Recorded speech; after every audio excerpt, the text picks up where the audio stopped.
Ayan guys, papasok na kami ng Imo City. Patuwi lang po kami sa Wood Lane.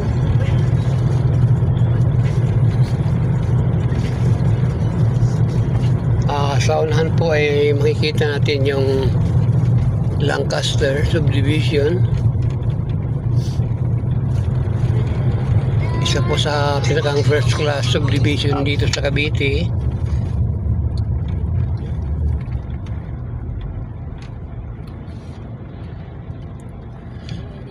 Medyo may counting traffic lang po.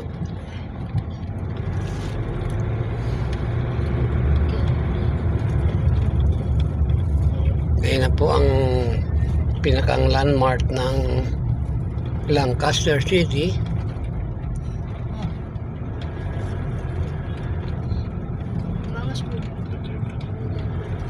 Ang ganda po ng kanilang landmark.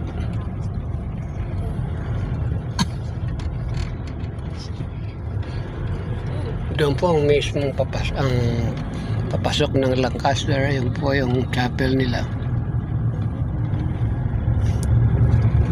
Ito naman po pinakang rotonda.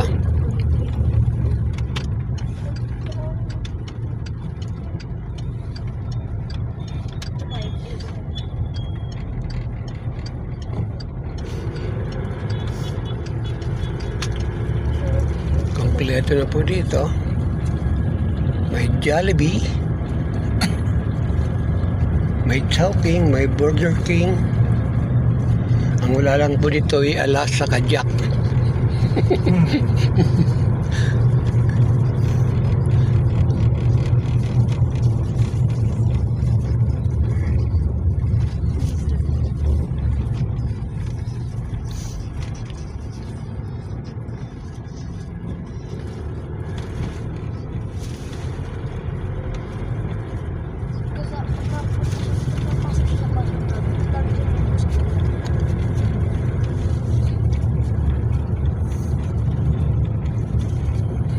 Halos lahat po ng gustong umiwas sa traffic dito sa highway, dito po sila dumadaan.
Dito yata ililipat ang munisipyo ng City Hall, ng Imus, ano? Nakalipat na. Dito? Oo, doon sa may nadaanan natin. Nga pala, no? Sa may kang highway, no? Ito hospital, no? Ano to? Parang... Football, ano? Kaantagon, playground. Plaza.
po yung mga flag natin na nilagay noong Independence Day hanggang sa ngayon na hindi pa tinatanggal.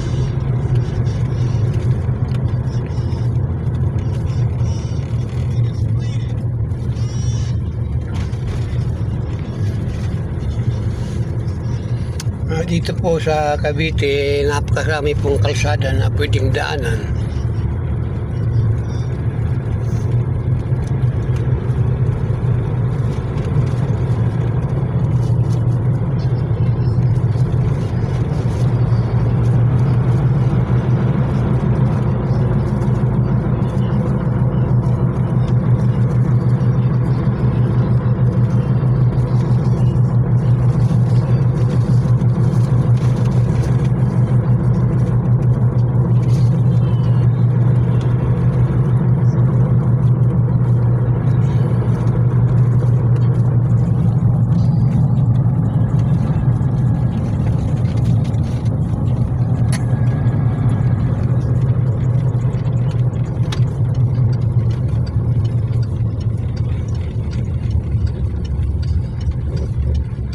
Iwan ko kasi yung wallet ko, boss.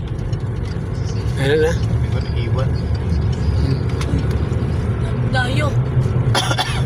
Dayo. Isa pa rin po sa kalsadang alternate road papuntang Wood Lane.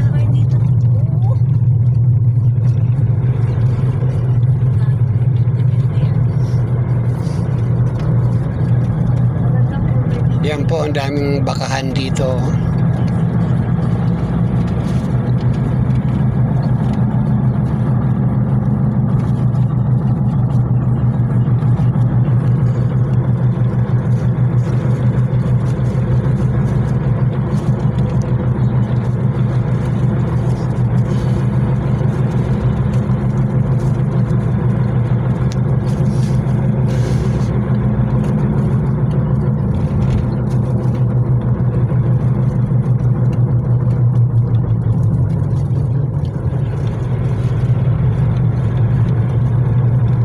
May aksidente pala doon sa shortcut kanina.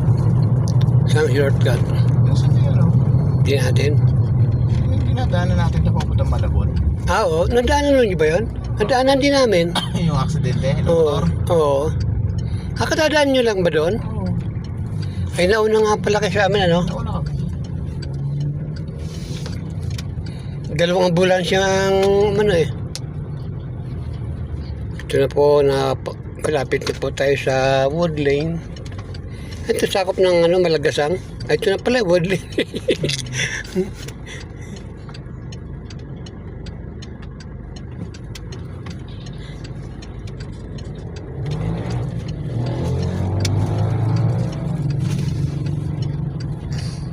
Ang ganda nining.